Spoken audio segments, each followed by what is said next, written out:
Hello everyone. Today, I'm breaking down 5 detailing techniques I had to learn the hard way, so you don't have to. These are mistakes I made early on, and if you can avoid them, you'll save yourself a ton of time, money, and just frustration.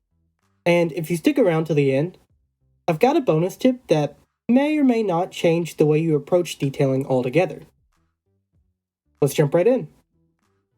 The first thing I had to learn the hard way, and this is in a financial sense, is less chemicals, the better. When I first started, and potentially everyone else in the industry, I had this idea that I needed a different chemical for every little thing. You need one just for the glass, one for interiors, and for each type of stain. You get the idea. But over time, I realized less really is more. Not only does carrying fewer chemicals lighten my load, but it really also simplifies my process and makes me more efficient overall. I'd recommend to focus more on the versatile products that can handle multiple tasks. It makes setup faster, it saves you money, and honestly, it gives a peace of mind knowing that you're not overcomplicating everything. For example, I would much rather grab an interior cleaner that has a protectant with it, as opposed to going all around the vehicle with an APC or other kind of interior cleaner, and then have to circle all the way back through just to dress things. This leads us into the second mistake that I also had to learn the hard way, which is you have to have a routine, but you also can't just go through the motions. And it's no secret that my brain moves really fast. I jump from one thing to another without really thinking it through sometimes. One day I'd start with the steering wheel and another day with the dash, which I still end up doing from time to time. But as long as you have a system in place for after those motions, it really can become second nature. And with that said, you also don't want it to become second nature, if that makes sense, because you really do want to pay attention to, no pun intended, the details. This would ultimately lead you to losing time and missing steps if you're just trying to remember what you did before and potentially going back over the same things you've already covered. So, kind of back to what I was just saying, I built a loose routine. I say loose because, again, you don't want to just go through the motions without thinking, but having a general checklist or workflow really does help. Like, my preferred method is starting with the top of the dash or steering wheel and just going from top to bottom in that sense. But since I have that general structure, it helps me keep moving, it helps me stay on track, and each detail, I don't have to kind of reset and refigure out how I'm going to tackle things if I've already got this system that I can just hop right into. So it doesn't have to be a detailed checklist, whatever, as long as it's something structured that will keep you consistent, efficient, and ensures that you don't miss any crucial steps that could end up making you lose that customer. Or if you're working on your personal vehicle, you don't want to be all done and then days later see something that you'll have to take care of when you've already got everything put away.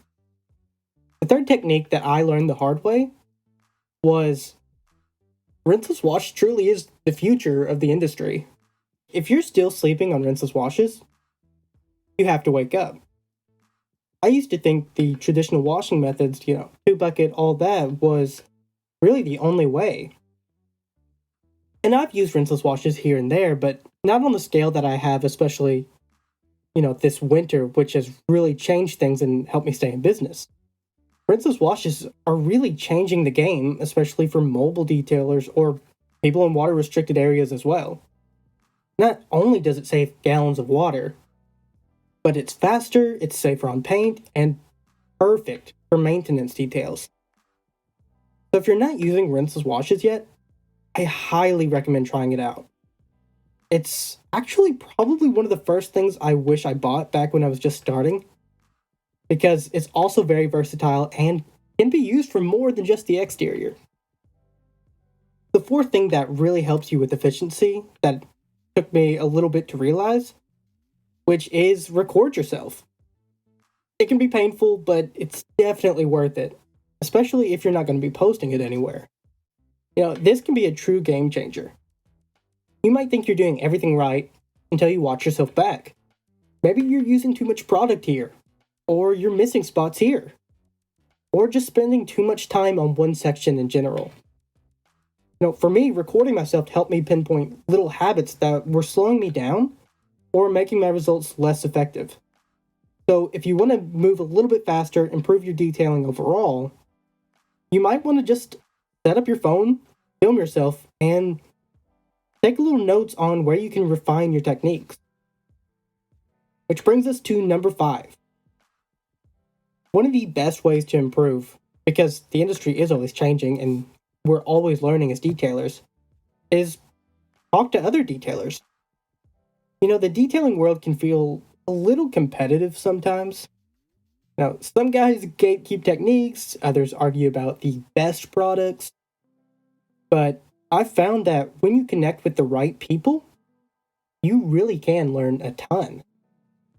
You just have to stay open-minded. You don't have to do exactly what someone else does, but hearing their experiences can help you develop techniques that work best for your setup and your style. We can spend all day long on YouTube, on forums, whatever, but you may meet one person who has been studying the complete other side that you want to learn, and they can basically give you a crash course. And you can share techniques and grow together. And if you're still here, then I wanted to give a little bonus because this is the worst one for me. This was the hardest thing that I had to learn, which is don't believe everything you see online. Thankfully, this has become more aware in the industry now. But back then, I used to get caught up in trying to replicate everything I saw on these other social media platforms. But what looks good on camera isn't always what's best for efficiency, especially if you are running a business. A lot of those viral detailing videos are made for content and not real-world scenarios. In the past, I've wasted time trying to perfect unnecessary steps when I should have been focusing on getting results efficiently and keeping my customers happy. I would take up my phone and take out the smallest brush I had and foam this little spot up when I could have grabbed a scrub pad and just gone through it, in seconds. So if you are running a business or on a time crunch, I would highly recommend be careful about chasing trends. Focus on what actually makes you money and keeps your clients satisfied. And you can go back to my older videos and you can very clearly tell a shift in tone once this finally set in for me, and it changed everything. Especially after becoming a father and wanting to get home sooner, it makes all the difference in the world to be able to speed things up, but also provide great results. So those are 5, 6 if you stayed, detailing lessons that I learned the hard way. Hopefully, this helps you avoid some of the mistakes I made and potentially level up your detailing game. But if you were already aware of some of these things, then I'd like to hear your best tips. Because, like I said, detailers are still always learning, and there's always a different method to be used. So, what's the biggest lesson you've learned in detailing? But other than that, I hope you guys found value in this video, and thanks for watching. See ya!